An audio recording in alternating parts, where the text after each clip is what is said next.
Bueno, pues muy buenas tardes, bienvenidos, bienvenidas a todos los asistentes.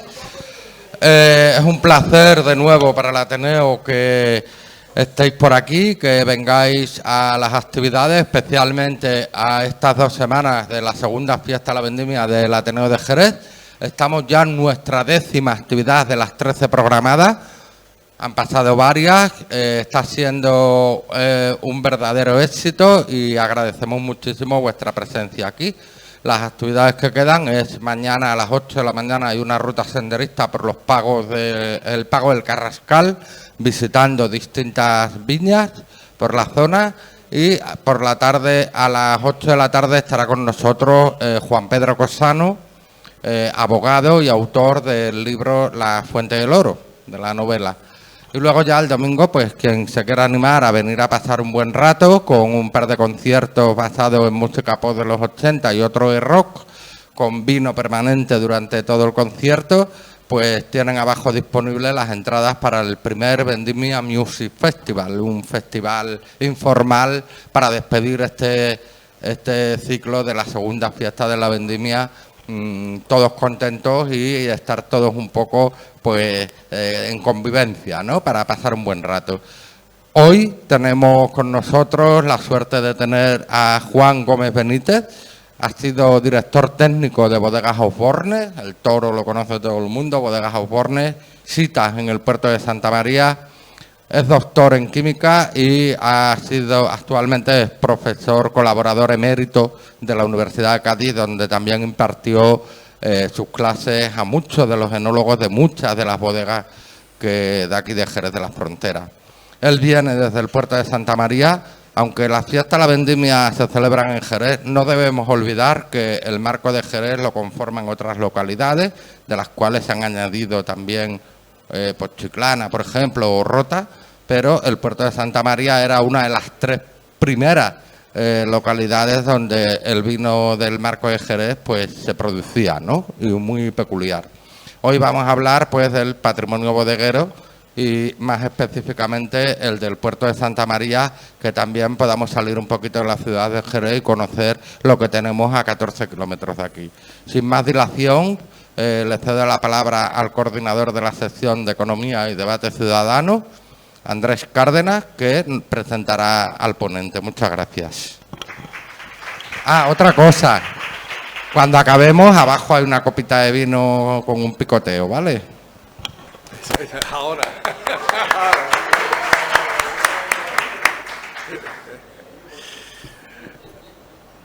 Bueno, buenas tardes. Gracias una vez más por estar aquí con nosotros en el Ateneo.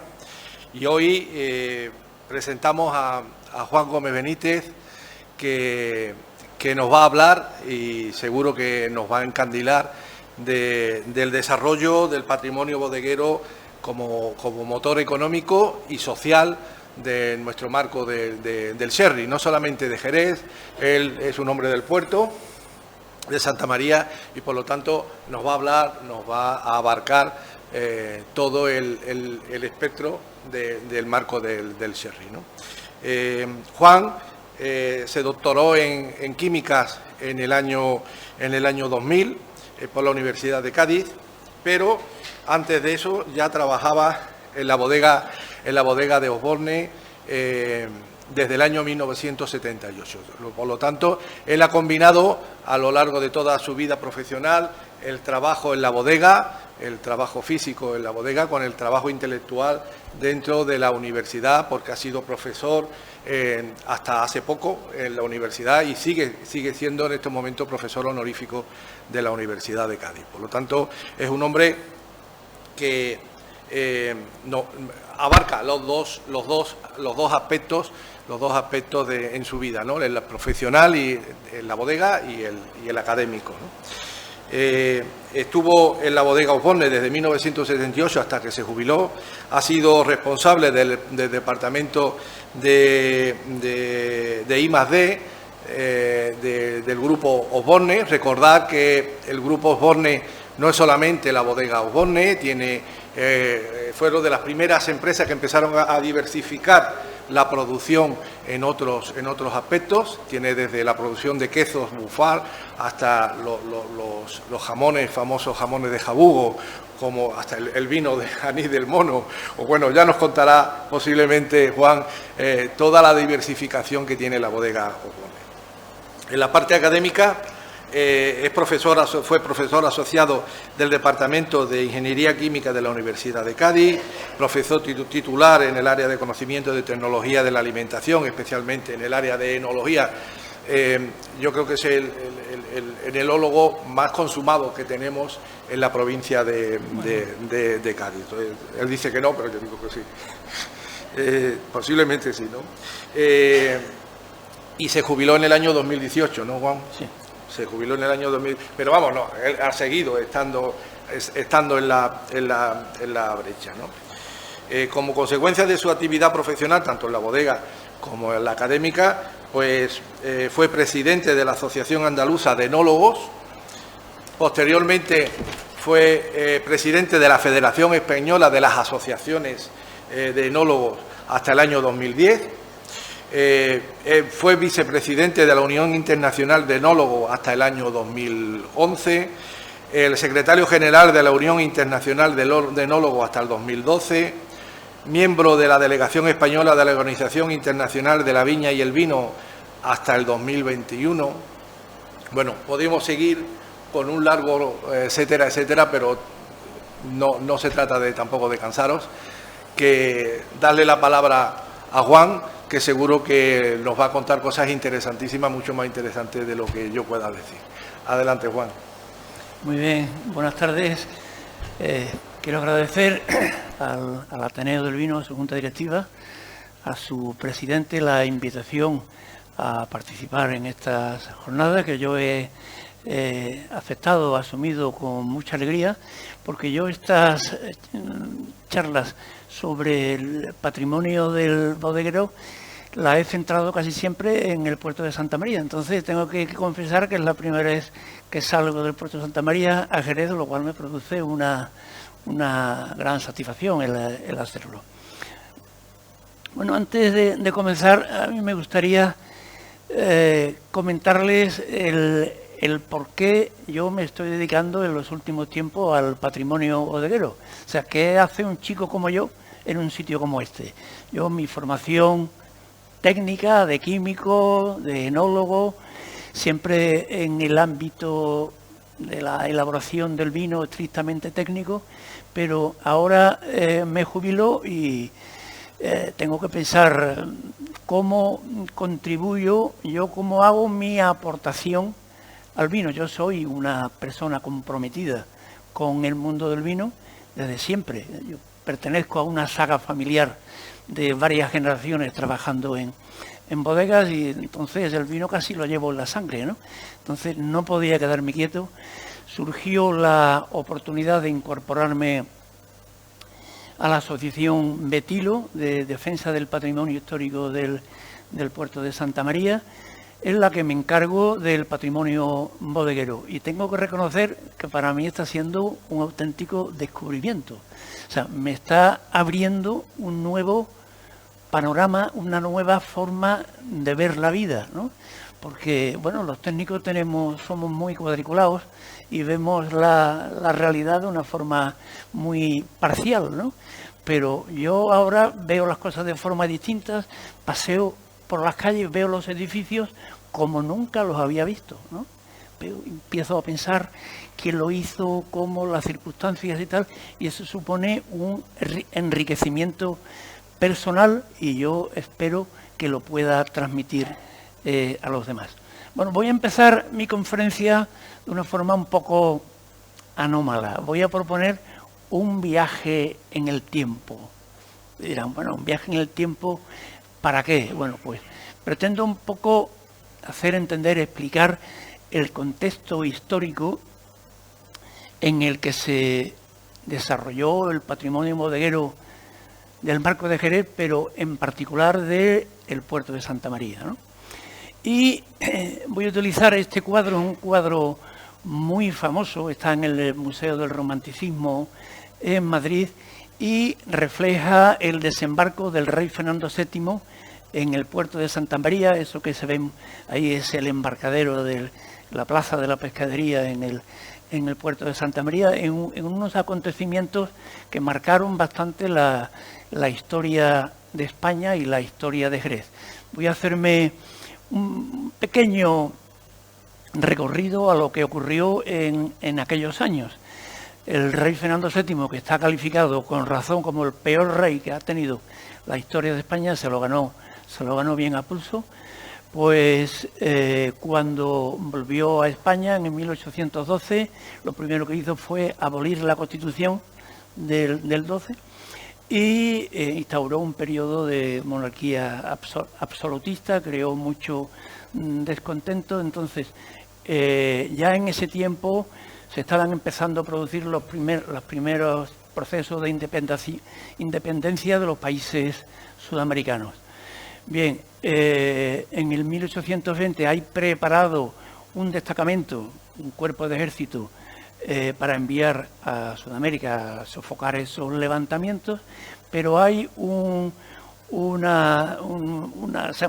levantamiento del coronel del Riego para oponerse a, digamos, al rey absolutista, y ese levantamiento se extiende a toda España y obliga al rey Fernando VII a asumir nuevamente la Constitución, creando lo que llaman el trienio liberal. Bueno, el trienio liberal fue tan movido como el anterior, y hacia 1823 entra un cuerpo de ejército francés, que se llamaban los 100.000 hijos de San Luis, para reponer otra vez la monarquía absolutista y liberar al rey que estaba detenido en Cádiz. Bueno, esta es la imagen que refleja este cuadro.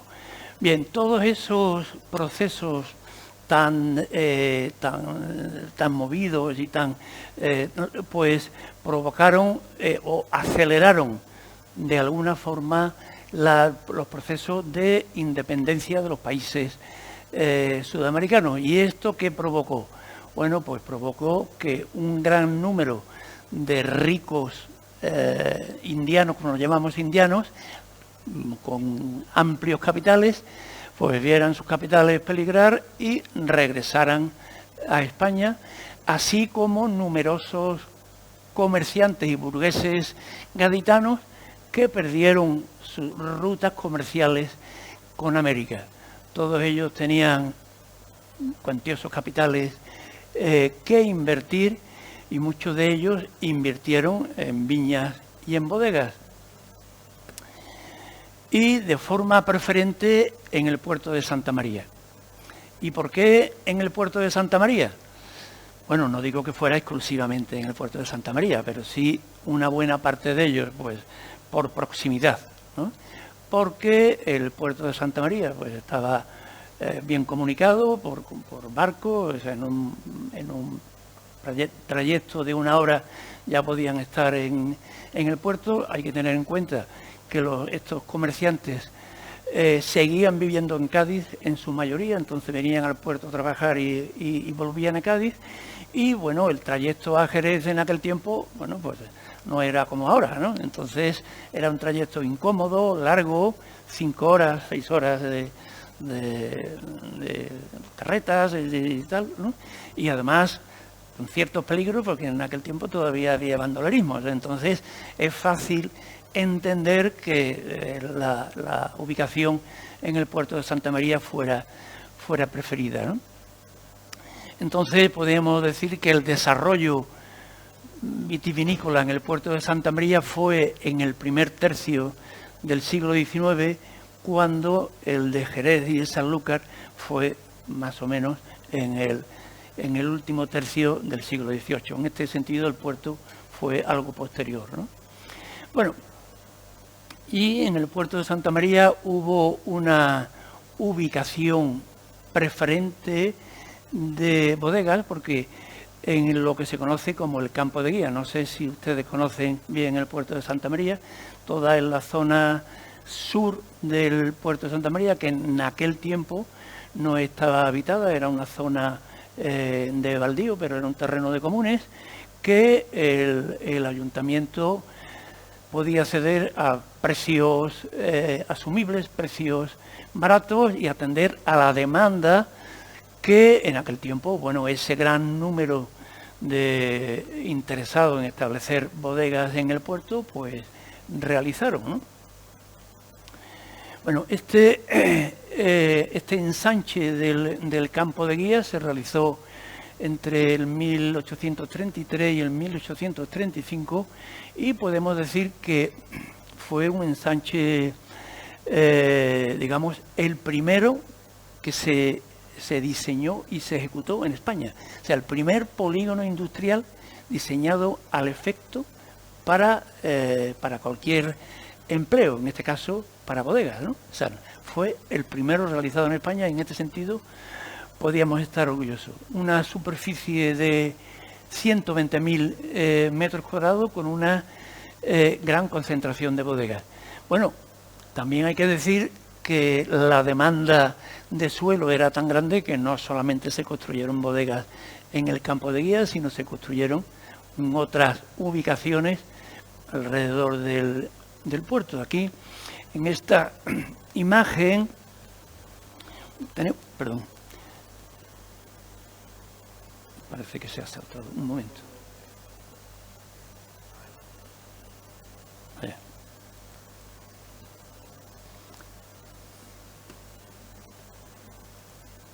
Bueno.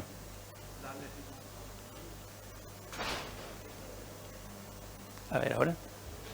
Bueno, tenemos la vista aérea del puerto de Santa María. Aquí tenemos la plaza de toros, y el campo de guía, pues es todo este rectángulo desde la conocida como calle de los Moros. Esta es la calle Valdés, y tenía una calle diseñada adicional. Bueno, este es el plano geométrico original del campo de guía, diseñado entre el 33 y el 35, y pueden ver ustedes un diseño perfectamente acordelado en damero, además que seguía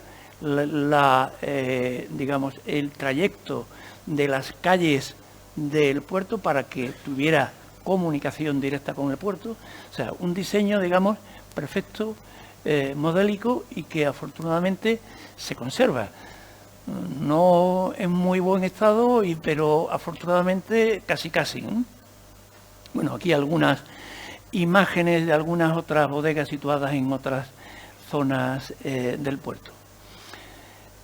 Bien, voy a intentar resumir cómo era el sector bodeguero del puerto en el siglo XIX, claro, porque hay que pensar cómo era entonces. Ahora, desafortunadamente, el sector bodeguero en el puerto está en horas muy bajas, quedan no más de 4 bodegas en el puerto.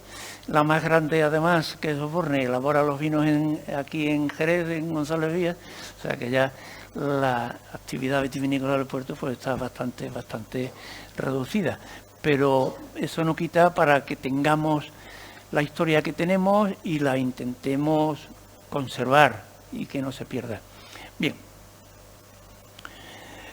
Este gráfico está tomado de una publicación relativamente reciente, vemos, del año 2019, es Comercio Exterior y Consolidación de las Grandes Bodegas del Jerez, de profesores de la Facultad de Empresariales, Económica Empresariales de la Complutense de Madrid, y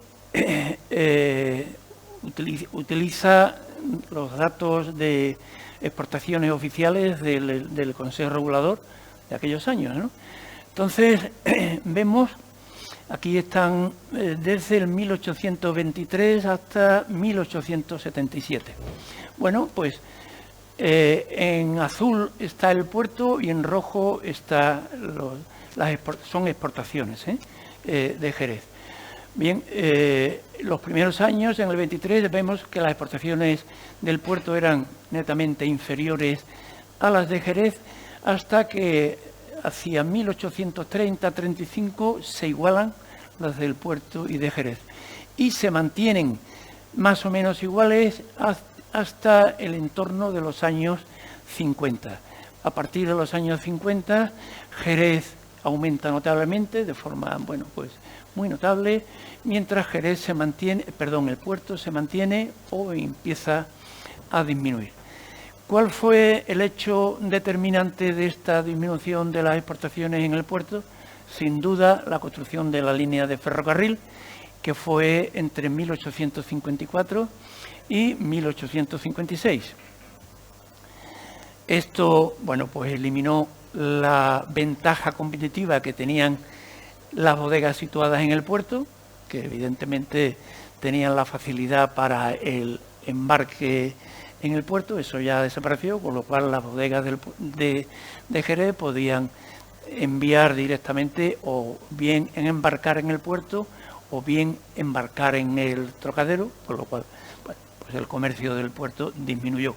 Pero aún en el año 1902 se mantenía la industria vitivinícola del puerto con un volumen muy notable.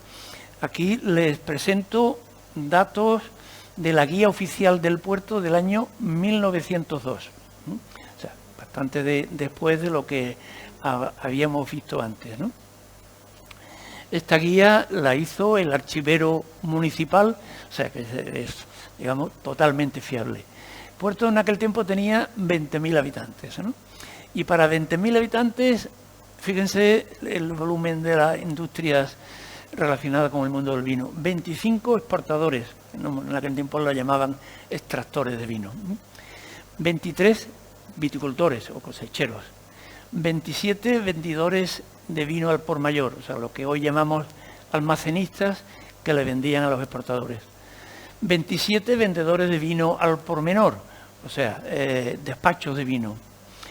8 fábricas de aguardientes y licores. 18 tonelerías. Una fábrica de botellas. 2 fábricas de tapones de corcho. Una fábrica de clarificantes de vinos.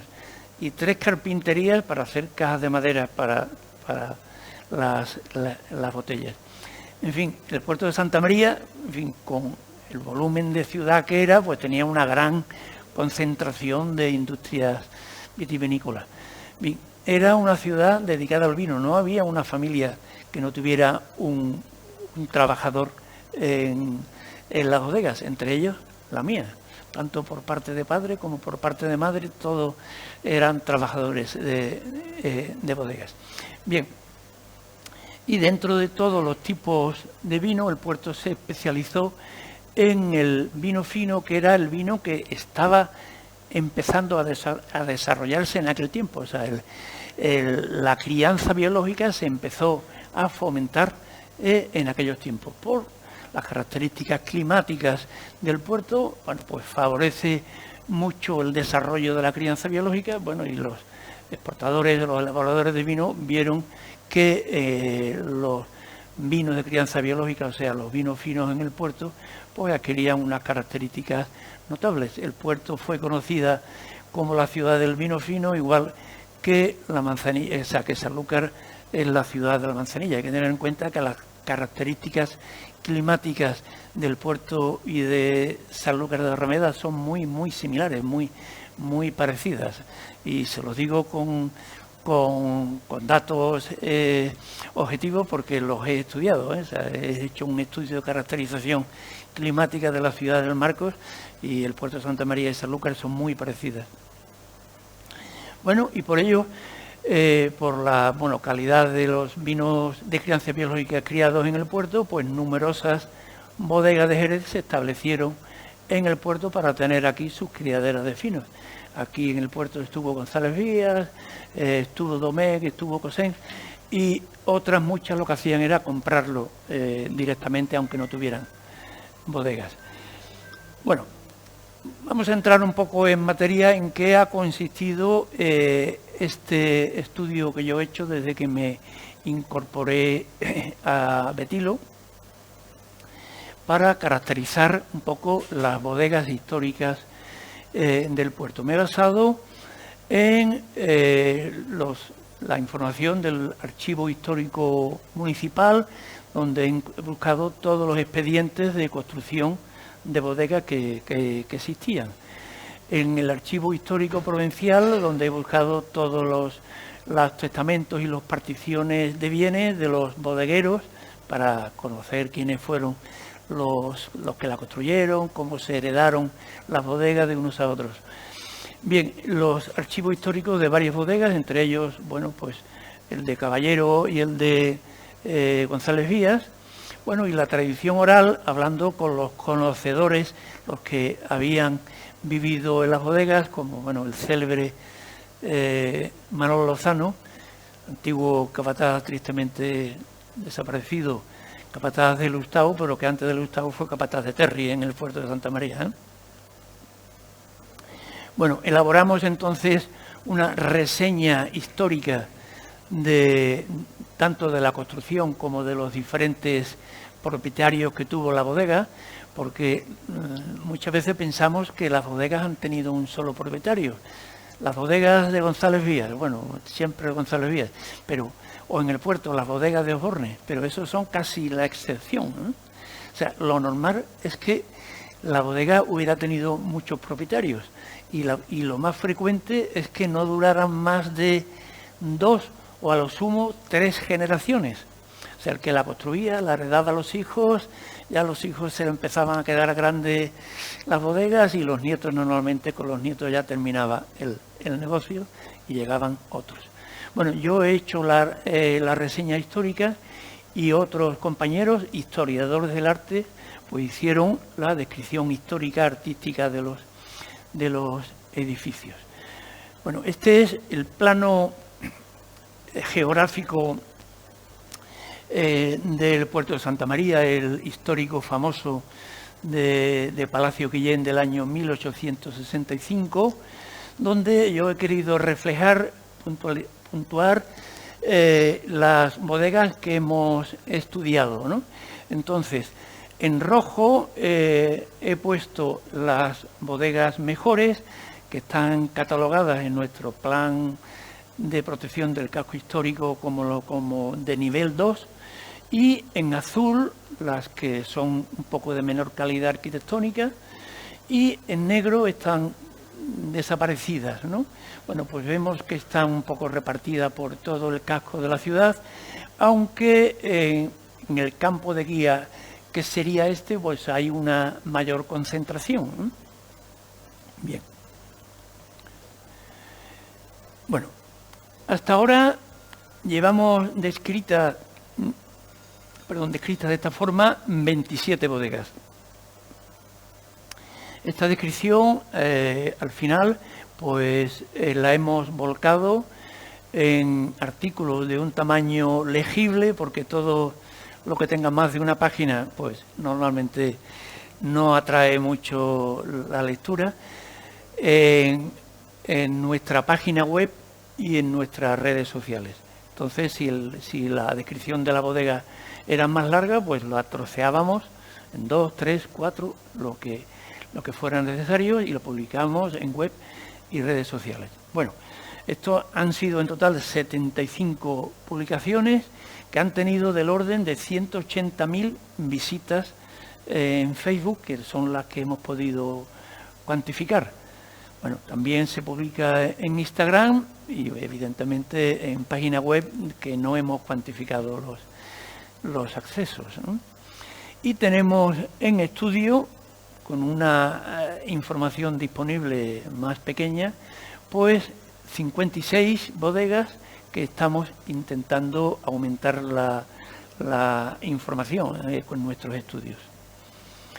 Bien, para hacernos una idea de la superficie que ocupan las bodegas en el puerto de Santa María, he hecho aquí una proyección en esta vista aérea, entonces, de la superficie de las bodegas que están catalogadas en nuestro plan de protección del casco histórico, que no son todas. Hay otras bodegas que no están catalogadas en nuestro plan, pues vemos que son en total de 149.000 metros cuadrados de bodegas que ocupan ocuparían una parte importante del casco histórico del puerto.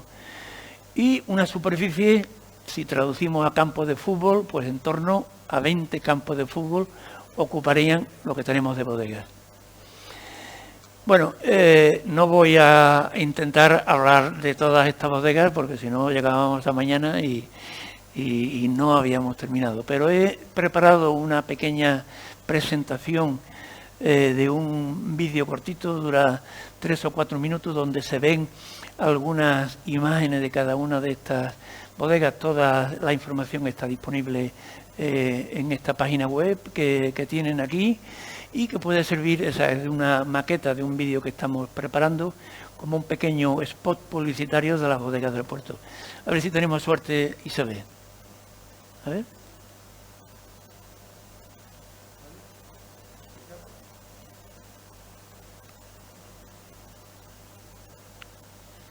No sé cómo hacerlo, ¿eh? Ahora.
Fijaos, o sea, lo fácil que es vender un patrimonio bodeguero como este, bueno, como el que tiene Jerez o como el que tiene Sanlúcar, escogiendo algunas imágenes.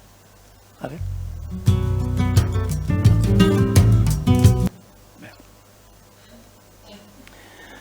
Bueno,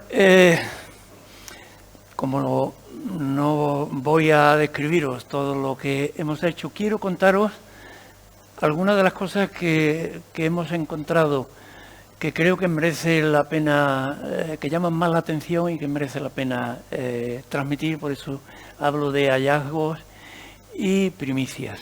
Y en primer lugar hablaría del complejo bodeguero residencial de la bodega de exportación de Osborne.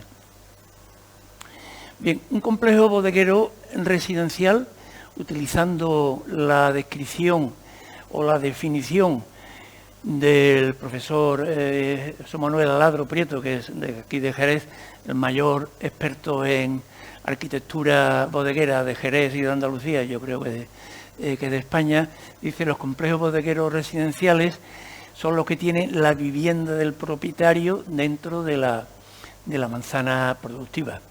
En Jerez describe el profesor Aladro que existieron dos, que el complejo Gordon Ágreda en la calle Zaragoza y el complejo Garbey, aquí detrás de Cristina, que ya ninguno de los dos existe o está en funcionamiento, ¿no?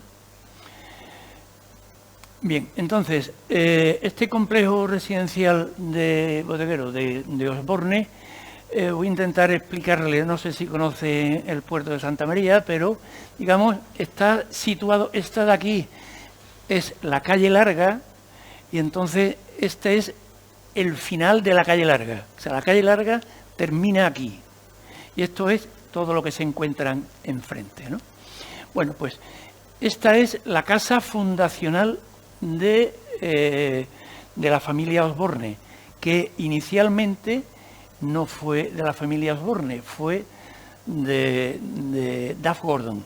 Aquí vivió el gerente de Duff Gordon, que fue Nicolás Boldefaber. Y aquí vivió Nicolás, cuya hija se casó con el primer Osborne, con Tomás Osborne Iván, que vivieron aquí. O sea, esta fue su casa natal, su casa, bueno, no su casa natal, pero su casa donde vivieron, y vivieron sus hijos. Bueno, bien, Osborne se hace con la propiedad del grupo Duff Gordon, que fue el primigenio, ¿no? Duff Gordon en el puerto de Santa María podría ser comparable a Domecq en Jerez.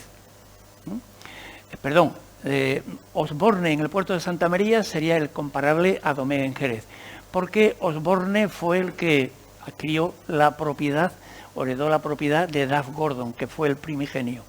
Igual que en Jerez fue Juan Auri el que fue el primero, y el que después sus herederos fueron los Domecq. Bueno, Juan Auri y Duff Gordon fueron socios y los dos participaron en el pleito del gremio de la vinatería. Pero Duff Gordon no era bodeguero, era wine merchant. O sea, yo no sé si tenía bodegas, no están descritas, pero desde luego no se dedicaba fundamentalmente a elaborar vino, porque él además era cónsul del Reino Unido, o sea, de Gran Bretaña en Cádiz, y tenía otras muchas ocupaciones. Entonces, bueno, cuando Osborne se hace cargo de la compañía, pues no tenía bodegas, ¿no? Entonces se dedica a construirla. Bueno, pues lo que hizo fue construir las bodegas alrededor de la casa familiar, lo cual, hay que pensarlo, supuso un reto, porque aquello era pleno casco urbano del puerto de Santa María. O sea, no era el polígono industrial del Campo de Guía, no era, digamos, un ejido, no era un baldío. aquello eran fincas que estaban construidas. Entonces los Osborne tuvieron que ir comprando las fincas una a una, están perfectamente descritas las compras, demoliendo las viviendas y construyendo las bodegas. O sea, había una voluntad expresa de construir ese conjunto bodeguero residencial en aquel sitio.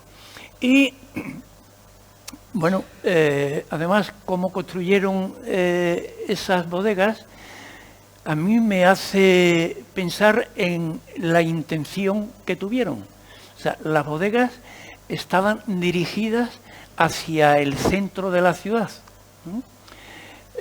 y no en el polígono industrial. A ellos lo hubiera sido mucho más fácil, seguro, construir en el polígono del Campo de Guía o en cualquier otro sitio disponible, pero lo quisieron hacer allí y además dirigidas al centro de la ciudad, porque en la actualidad a las bodegas se entra por detrás, porque Osborne ha construido las oficinas en la calle de atrás. Entonces todos estamos habituados a verlas por detrás, pero esa no era la ubicación, la entrada principal original. La entrada original principal era por el otro lado, por la vivienda fundacional, que era donde estaban las oficinas, de la bodega, y a los lados estaban las entradas de las bodegas. Bien, entonces yo lo interpreto, es una hipótesis que me gustaría confirmar, como una muestra de la familia a la sociedad, de su deseo de permanencia. O sea, es decir, nosotros no somos una de las familias, de las muchas familias extranjeras, inglesas, francesas, que ha llegado al puerto y ha estado pues una generación, y cuando se ha hecho viejo el bodeguero se ha marchado, ¿no? Si nosotros nos queremos quedar aquí, bueno, pues la verdad que lo han conseguido, porque van por la 8ª generación y siguen teniendo la bodega, ¿no? Bueno, además de este conjunto bodeguero, en nuestros estudios hemos identificado y encontrado otros conjuntos bodegueros que no estaban descritos y que yo creo que merece la pena descubrir. Uno de ellos es el conocido como Bodegas Galarza o Sagrada Familia, que es otro conjunto bodeguero residencial. Lo que pasa es que está ya muy modificado, ya no existen bodegas allí, y por eso ya casi se ha perdido un poco el rastro y la memoria, ¿no? Pero si utilizamos el plano del Plan General de Ordenación Urbana, en el que se basó la modificación de toda aquella zona, fíjense, aquí está la calle Larga, pero en el otro extremo de donde está la bodega de Osborne, ¿no? Este sería el número 1, ¿no?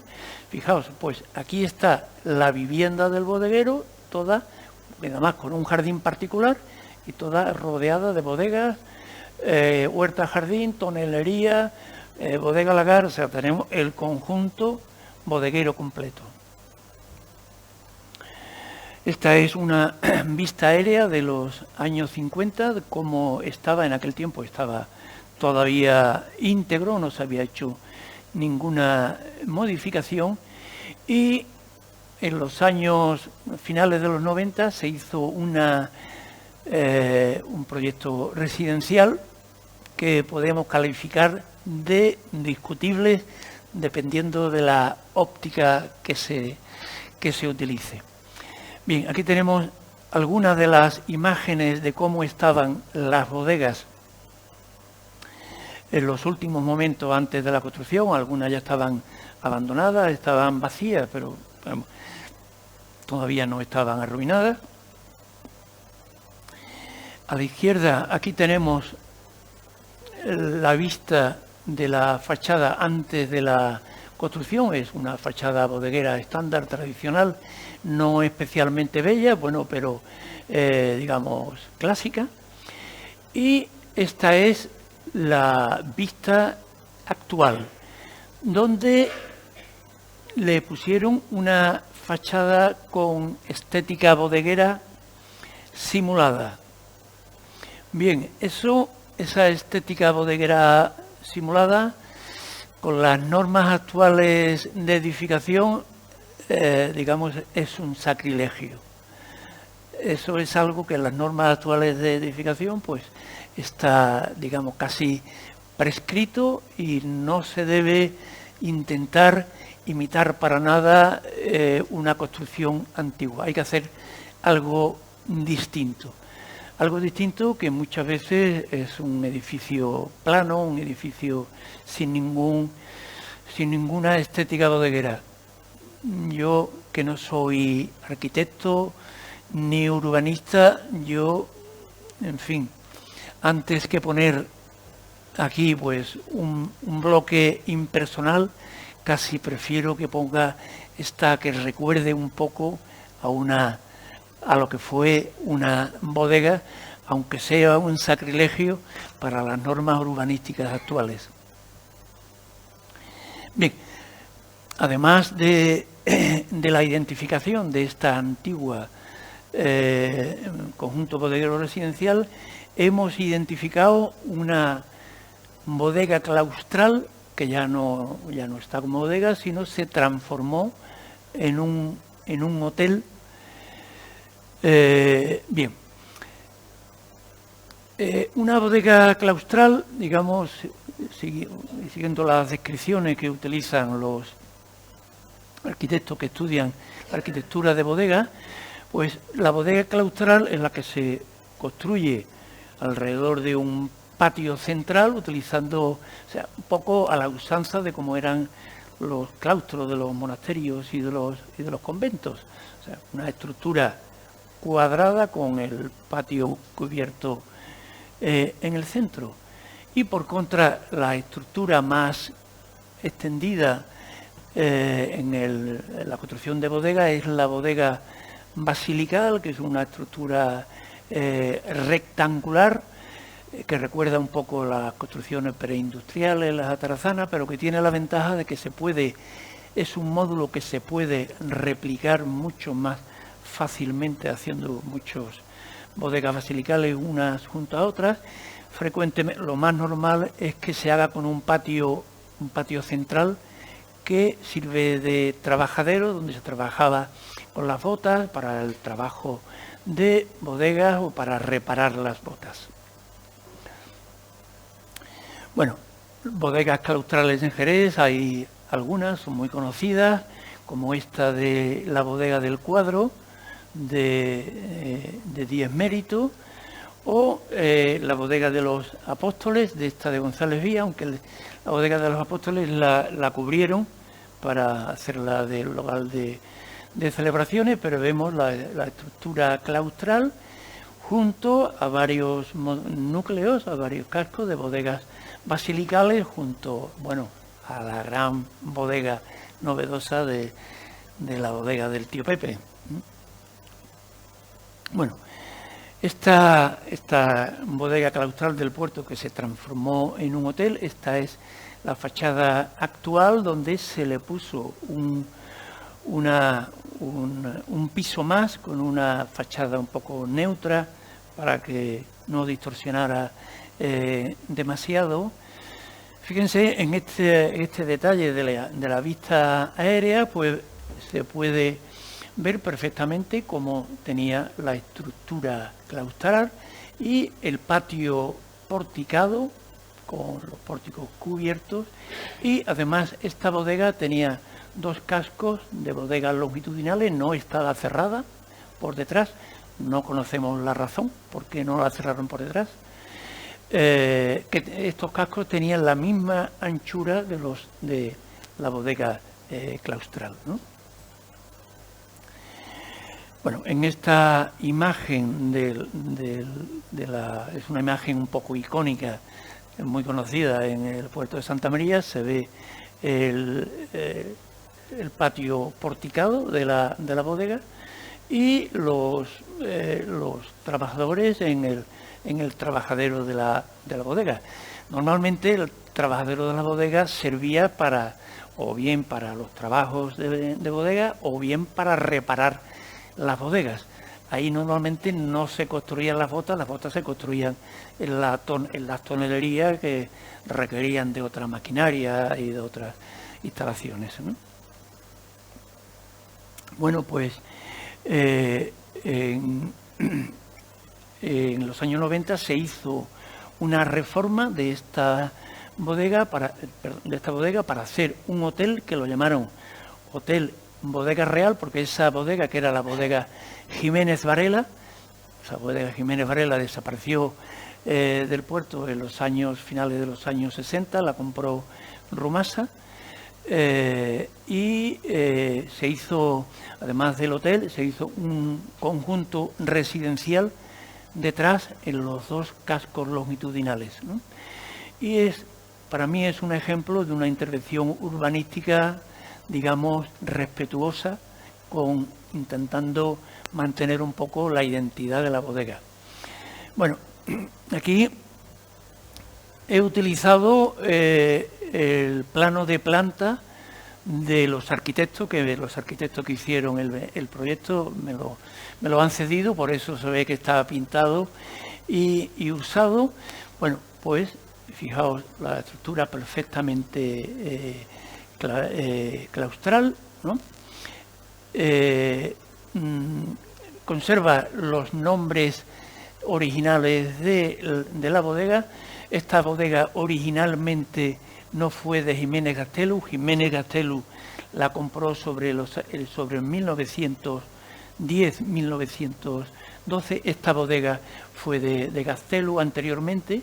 Y fijaos, una cosa curiosa que tienen los nombres de esta bodega es Bodega de la Morga. Morga es un nombre un poco extraño, no es utilizado, pero es un sinónimo antiguo de alpechín. O sea, entonces esto nos hace pensar que esta bodega posiblemente durante un tiempo sería una almazara o un molino de aceite. No es extraño porque por aquella zona hubo varios, ¿no? Bien, y esta sería el plano de planta de los cascos de detrás, que también pertenecían a Gastelu. Y fijaos, el patio, llaman el patio del champán porque en esta bodega pues elaboraron champán en aquel tiempo.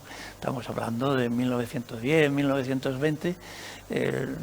Casi todas las bodegas de la zona pues también elaboraron el champán, y en el puerto fue muy conocido. Hicieron un poco un joint venture entre la familia Vergara y la familia Jiménez Varela, y fue un espumoso muy reconocido durante mucho tiempo. Bueno, aquí tenemos algunas imágenes de la bodega antes de la reforma. Vemos como el patio porticado estaba bien conservado. Esta bodega se utilizó como almacén de muebles y por eso afortunadamente no se arruinó. Bien, estas son algunas de las bodegas. Este es el patio trasero entre los dos, digamos, entre los dos cascos longitudinales, que veamos, bueno, estaba un poco abandonado, había crecido la vegetación, pero las bodegas se conservaban bien. Bueno, esta es la reforma actual. Este es el patio del hotel, donde vemos que bueno, se ha conservado el patio porticado. Se le ha añadido una galería cubierta que ha reutilizado todos los materiales de la bodega, y se le ha añadido una planta más de piso, con una imagen un poco neutra para que no distorsione la imagen de la bodega, ¿no? Pero vemos como, bueno, en el proyecto se hizo un gran esfuerzo para mantener un poco la estética, el aire bodeguero, ¿no? Esta, por ejemplo, es la cafetería o el restaurante, donde vemos que se han utilizado los ladrillos de la cubierta, y se ha mantenido el estilo de la viguería. Yo creo que las vigas estas no son las las originales de la cubierta. Las vigas de la cubierta se han utilizado en la galería, ¿no?, donde vemos que también son los ladrillos originales y las tejas originales de la cubierta de la bodega. A las vigas se le añadieron unas ménsulas para darle un poco una estética original, consiguiendo un conjunto bastante bien conseguido, por lo menos para algunas cosas que se han hecho. Incluso en el interior se cuidaron detalles como incluso las vidrieras del patio o de la cafetería con motivos bodegueros que, bueno, pues la verdad es que alegran mucho y le dan aire, continúan dándole ese aire de bodega al hotel. Fijaos, este es el conjunto residencial que está detrás del hotel, con los dos cascos longitudinales que todavía conservan un aire bodeguero notable. El patio central se utiliza de parking, de aparcamiento. Bien, continúo mi exposición con, bueno, ¿qué hacemos con todas estas bodegas antiguas? Hemos visto el audiovisual donde muchas de las bodegas que aparecían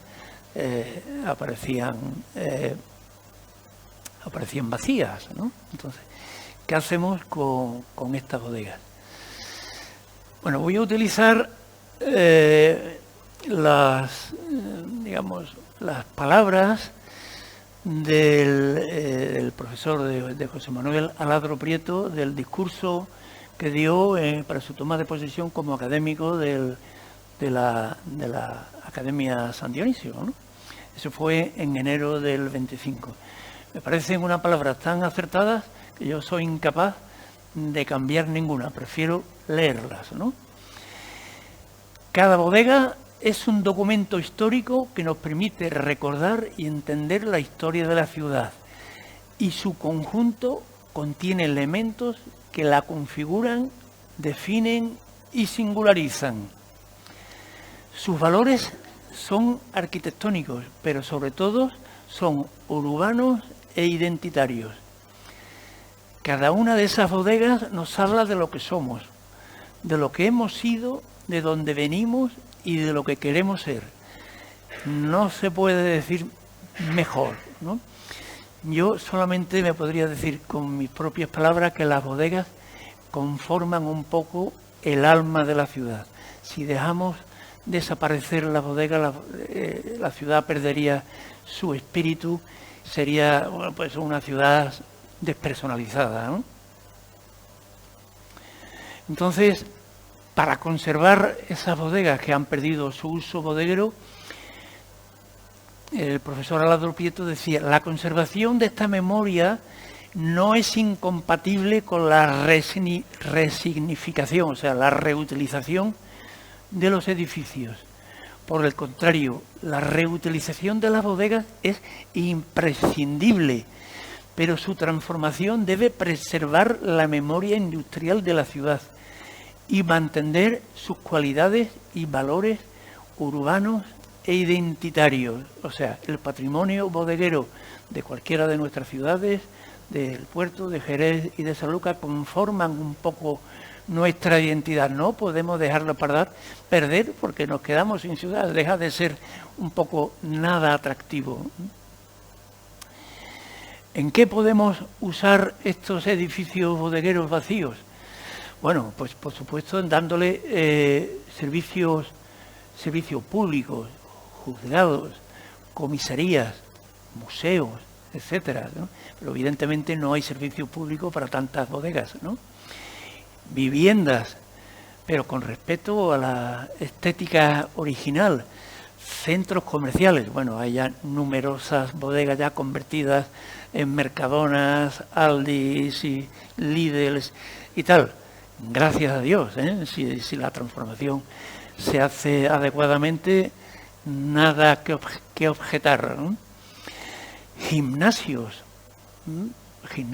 bueno, hay muchos gimnasios que mantienen más actividad que las propias viviendas, porque muchas veces las viviendas, las personas entran y salen en coche y no se ve prácticamente vida alrededor de los edificios, pero los gimnasios hay continuamente gente entrando y saliendo.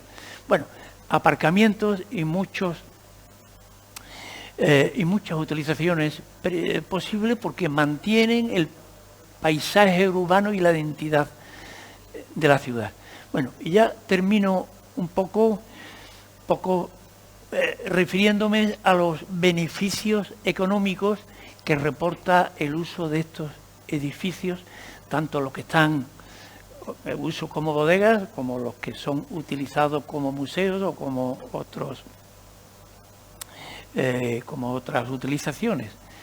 Bien, beneficios económicos del enoturismo. Utilizo los datos del último informe del Observatorio Turístico de las Rutas del Vino de España, donde diferencia los visitantes a bodegas y los visitantes a museos. No sé si se ven los datos. Bueno, me refiero al año 2023.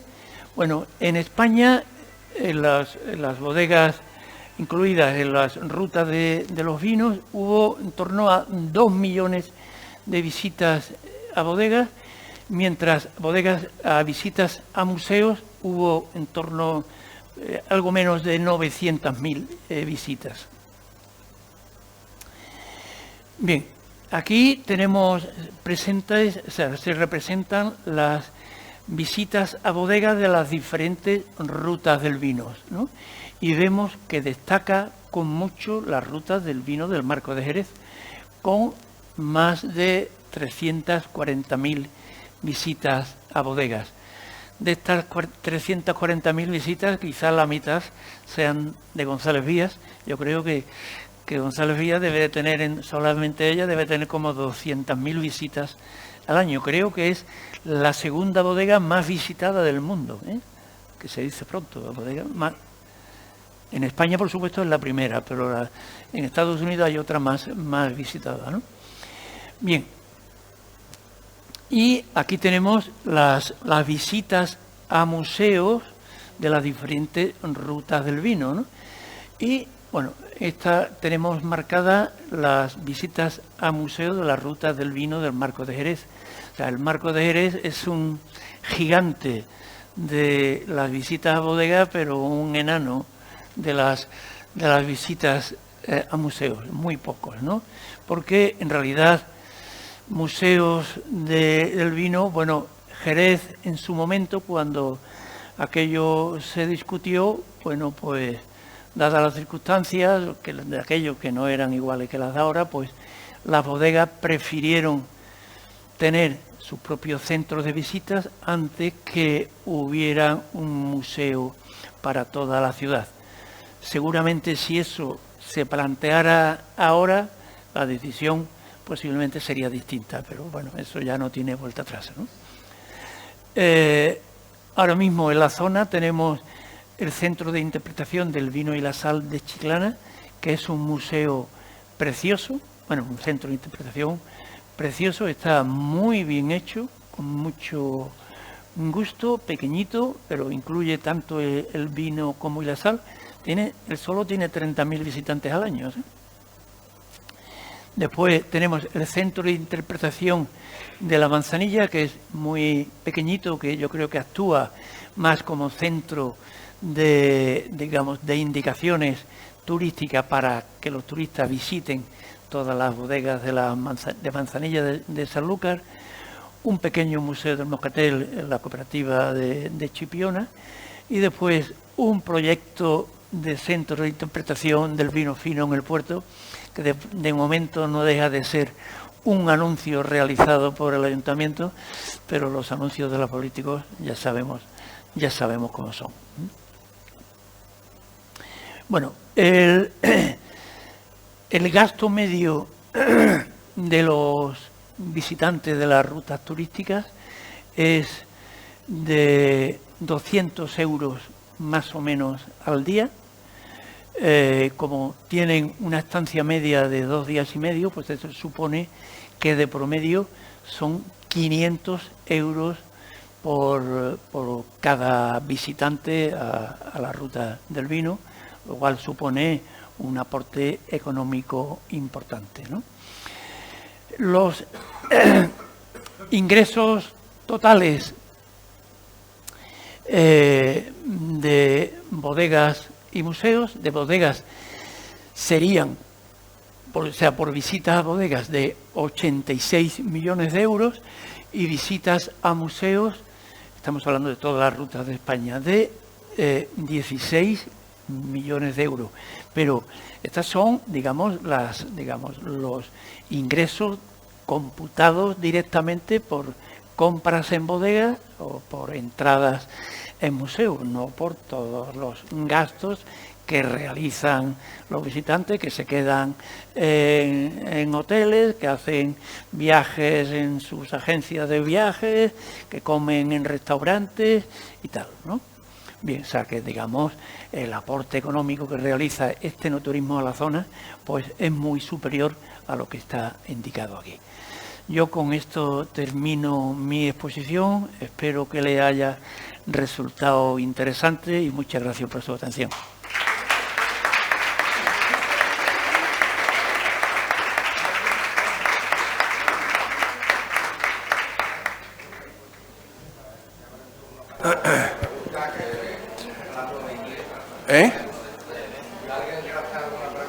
Eso es.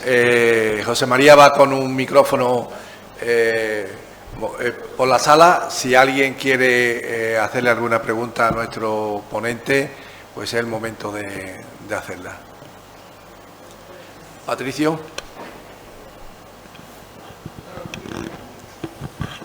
Buenas noches y felicidades por su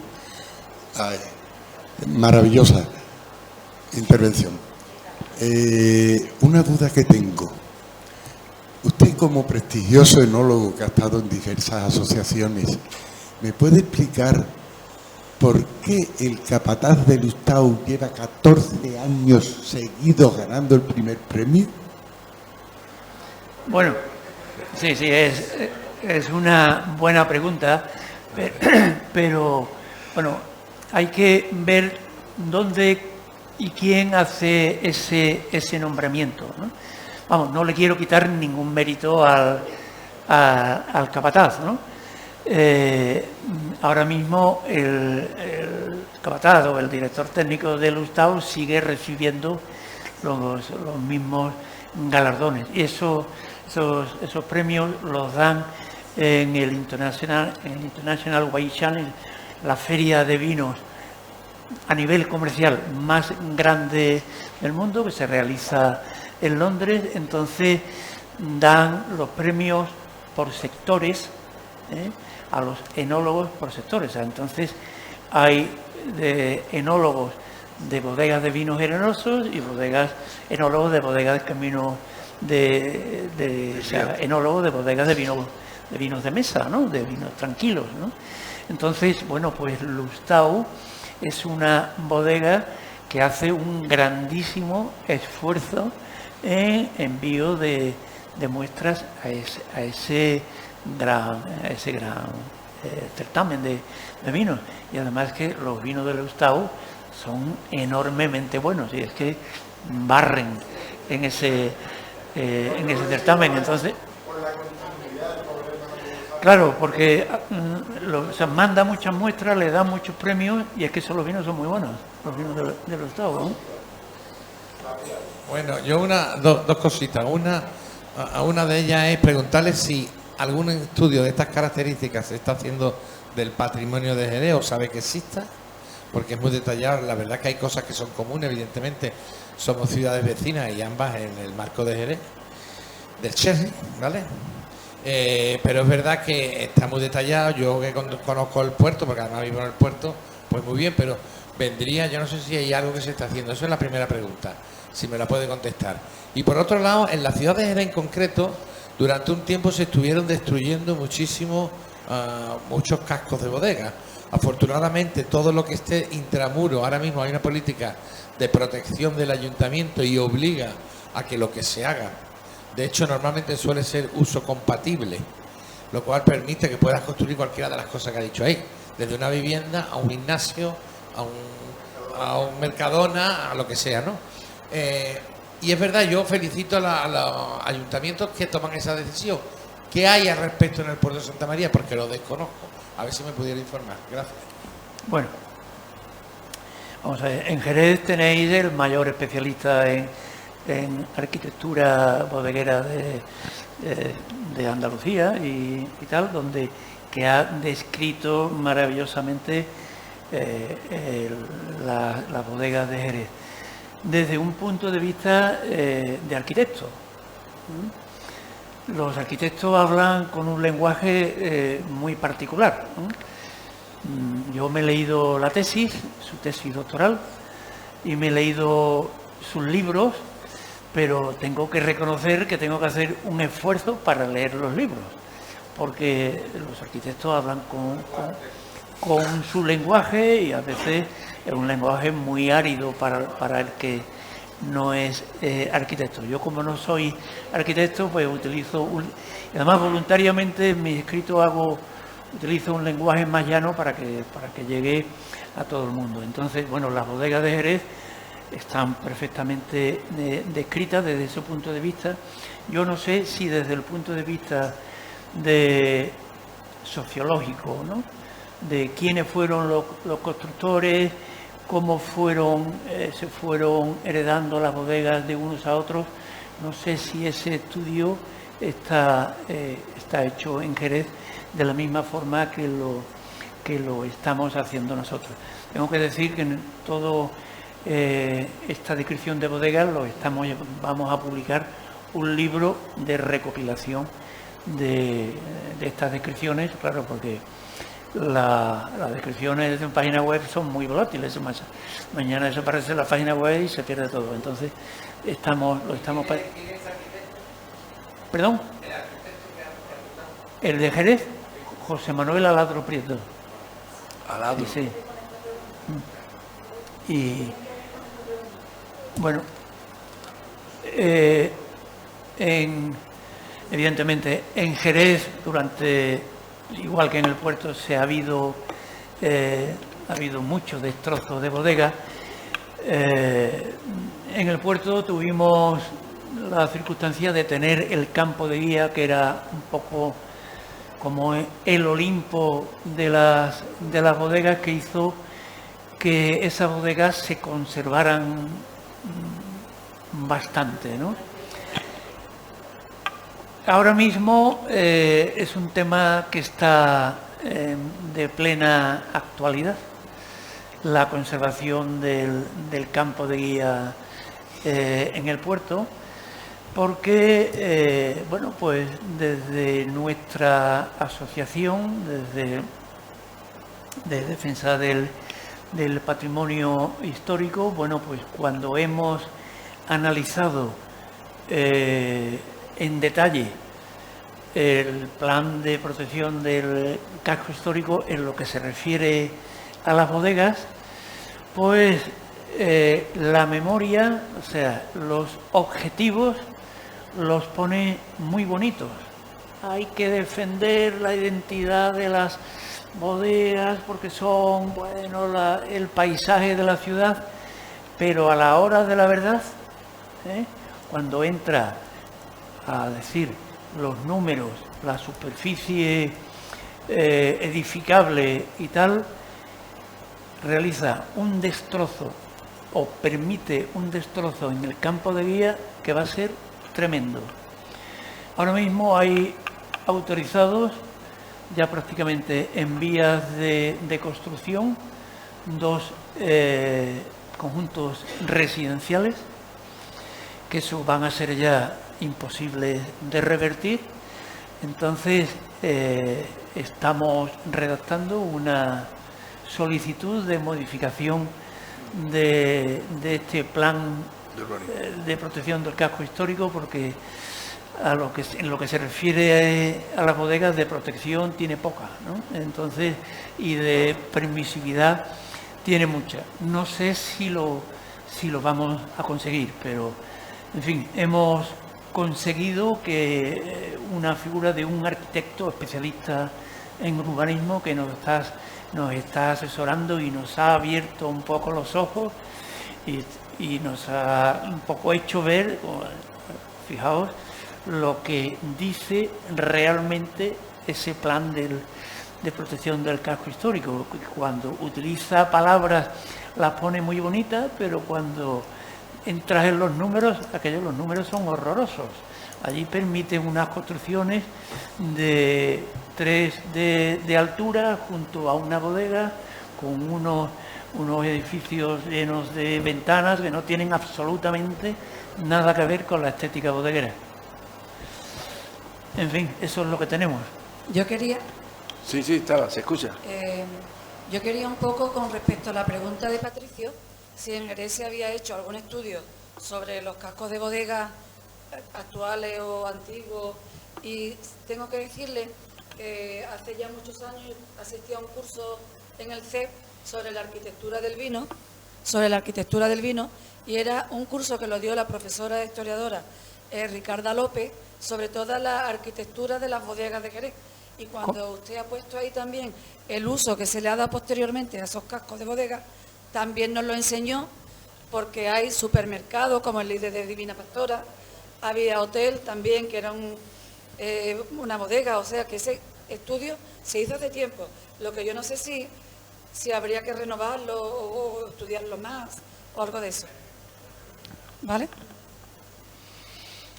Hombre, históricamente, bueno, hasta los años 90 pues se hicieron destrozos de todo tipo, entonces había mucha permisividad y los ayuntamientos permitieron lo que nunca debieron permitir. Sí, yo te iba a preguntar, hay un palabra que tú has dicho de pasada que es PEPRICHE o algo así, que es Plan Especial de Protección Integral del casco histórico en el puerto. El problema que yo veo es que ese PEPRICHE tuvo su tramitación y tuvo su fase de exposición pública y su fase de alegaciones. Entonces, efectivamente, al estudiarlo habéis visto, me refiero a la asociación Betilo, habéis visto que hay muchas cosas que son, bueno, pues prácticamente una aberración, ¿no? Mi pregunta es, habiéndose seguido todo ese trámite o todo ese proceso de tramitación, ¿qué posibilidades hay, bueno, teniendo en cuenta quién gobierna, teniendo en cuenta la presión especulativa que hay, de que algunas calificaciones se reviertan? Y me gustaría también saber cómo está el caso de La Pastora, por ejemplo, que es una bodega que creo que ha salido en un momento dado, pero donde había proyecto de edificar 3 plantas, ¿no? Pero en definitiva, ¿ves posibilidades, no sé si a través de la movilización técnica, pero también la popular, de que eso se revierta en lo que esté mal? Es una buena pregunta y entra un poco en el meollo de la cuestión, ¿no? Bien, el plan especial de protección del casco histórico tuvo una génesis muy larga y tuvo su periodo de alegaciones, pero bueno, su elaborador fue el conocido arquitecto González Fustegueras, muy prestigioso y bueno, pues parece que no tuvo mucha oposición, ¿no? Allí evidentemente había muchos intereses detrás, muchos intereses urbanísticos para permitir que se hicieran determinadas cosas, ¿no? Y bueno, pues el arquitecto González Fustegueras pues le dio un poco aquello, la forma urbanística. Los políticos yo creo que no leyeron mucho el proyecto, porque no es fácil de leer. Ese proyecto solamente lo saben interpretar los técnicos, pero bueno, la verdad es que pasó. Eso es lo que respecta al campo de guía. Pues hay como 5 o 6, no recuerdo ahora mismo el número, conjuntos residenciales que están recogidos. 2 están ya en marcha. El de La Pastora, al que tú te referías, ese ya está muy, muy avanzado, y ese va a ser prácticamente imposible de revertir, porque bueno, ya está en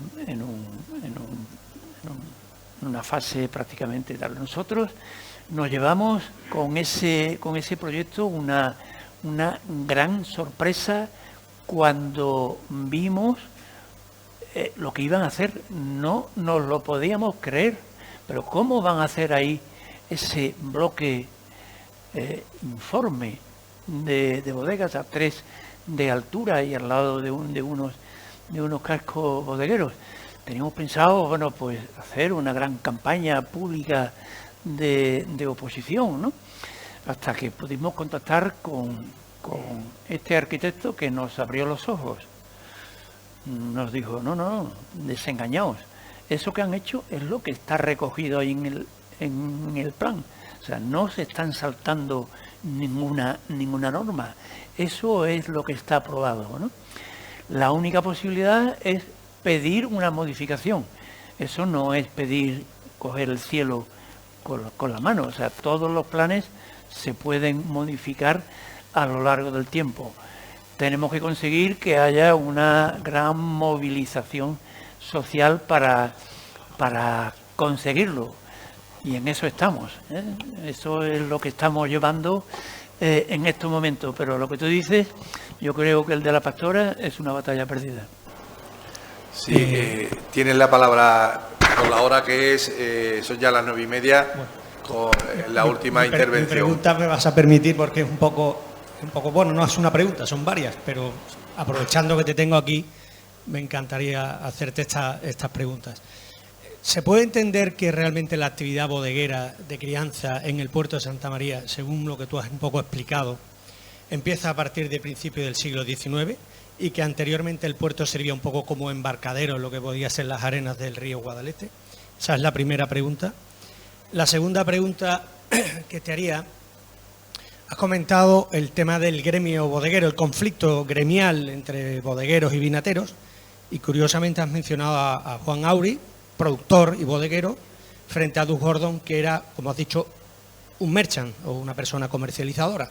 Como estas dos personas con intereses tan contrapuestos en aquel entonces, me ha parecido entenderte que iban de la mano, ¿no? Y que además eran como socios o amigos. Y la tercera pregunta es un poco técnica, aprovechándote que te tengo aquí, porque todo el mundo conoce el vino fino, somos la tierra del vino fino, de la crianza de velo, pero realmente, ¿cuándo aparece el fenómeno del velo de flor?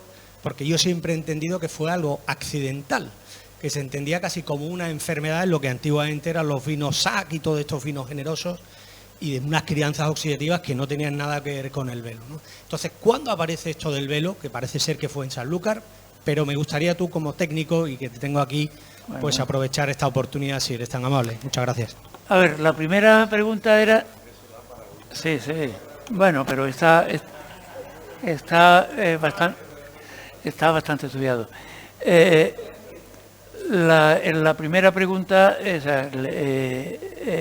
en el siglo XVIII, la vitivinicultura en el puerto era mucho más pequeña que en Jerez y en Sanlúcar.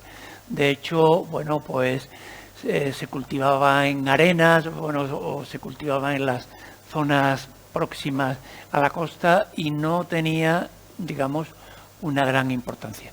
El puerto, el término municipal del puerto, se dedicaba mayoritariamente a otros cultivos, ¿no? Entonces, bueno, pues esa historia es más o menos así. Fue a partir del siglo XIX cuando el gran impulso bodeguero en el puerto. Bueno, ¿por qué socio Juan Auri Duff Gordon de Juan Auri, ¿no? Hombre, Duff Gordon, además de Wine Merchant, alguna bodega tendría, ¿no? Pero él, evidentemente, o sea, el gremio de vinatería no dejaba exportar a personas como Duff Gordon. O sea, Duff Gordon era una persona proscrita para la exportación de vinos. Solamente podían exportar los cosecheros que tuvieran viñas y sin envejecimiento. O sea, Juan Auri era lógico que tuviera los mismos intereses o parecidos intereses que Duff Gordon que Juan Auri, ¿no? Y bueno, y la última era sobre la crianza biológica. Bueno, la crianza biológica, o sea, el desarrollo de la crianza biológica está muy bien descrita. Javier Maldonado ha hecho varias publicaciones sobre cómo se generó esa crianza biológica. Evidentemente fue los principios en Sanlúcar. Hay que tener en cuenta que Sanlúcar se dedicaba más al comercio del vino para el consumo local, ¿no? Entonces le interesaban producir vinos de baja graduación, o sea, de graduación natural, no fortificados, ¿no? Mientras que Jerez, sobre todo, era vinos de exportación que necesitaba fortificar, encabezar para aguantar los viajes. Entonces es normal que la crianza biológica empezara de forma espontánea en Sanlúcar antes que en Jerez, ¿no? Entonces los primeros, digamos, descubrimientos escritos que hay sobre la crianza biológica son en Sanlúcar, son los de Esteban Bouteloup, que es de finales del siglo XVIII, ¿no? Bueno, aquel fenómeno que al principio era como algo denostado, que se intentaba eliminar, bueno, pues como tantas otras efectos, pues el elaborador empieza a pensar que de allí puede salir algo bueno. Hay veces que lo comparo a los vinos de crianza biológica como con los vinos de pudrición noble de Francia, ¿no? Bueno, no hay cosa peor que le pueda pasar a una uva que se pudra, ¿no? Bueno, pues en determinadas circunstancias, cuando esa pudrición no es una pudrición total, sino se realiza sin que se rompa la piel de la uva y el moho se desarrolla interno, pues se dan unas circunstancias en las que la pudrición conduce a un vino tremendamente positivo, excepcional. Pero claro, tuvo que haber unos elaboradores que observaran aquello y sacaran sus conclusiones, pensaran y dijeran, de aquí puede salir algo bueno. Pues algo mismo pasó. Perdón, vaya, no sé qué ha pasado. Bueno, es que debo haber empujado un poco aquí, ¿no? Ha habido un accidente. Bueno, decía que en Jerez, bueno, pues se empezó a extender la elaboración de este tipo de vinos. No está muy bien documentado. El que sí está documentado, o sea, la primera marca comercial registrada fue el Tío Pepe, de crianza biológica. Lo que no está documentado que fuera el primer vino de crianza biológica elaborado, ¿no? Entonces fue algo que se fue extendiendo poco a poco, fue conviviendo durante un cierto tiempo con vinos que se llamaban Pale Sherry, que no tenían nada que ver con los vinos de crianza biológica. Eran vino pálido común, adicionado de alcohol y un poquito de vino dulce. Durante un cierto tiempo estuvieron conviviendo, ¿no? y un poco haciéndose la competencia unos a otros, hasta que, bueno, ya se fue imponiendo los vinos de crianza biológica. Yo tengo muchas referencias, estudios de hemerotecas en Estados Unidos. En 1830 ya se habla de pale cherry de calidad superior, ¿no? Un poco intentando diferenciarse de los pale cherry normales que no eran de crianza biológica, y fue, bueno, pues la historia de un éxito que se fue extendiendo, que dura afortunadamente hasta nuestros días. Muchas gracias, Juan. Bueno, después de lo que acabas del aperitivo que nos acabas de dar sobre la historia del vino, yo creo que tenemos ya una ponencia fija para en la próxima fiesta de la vendimia. Yo os invito que en la próxima fiesta de la vendimia nos hable expresamente de esa historia del vino, que seguro que nos encantará. Muchas gracias por tu participación, Juan.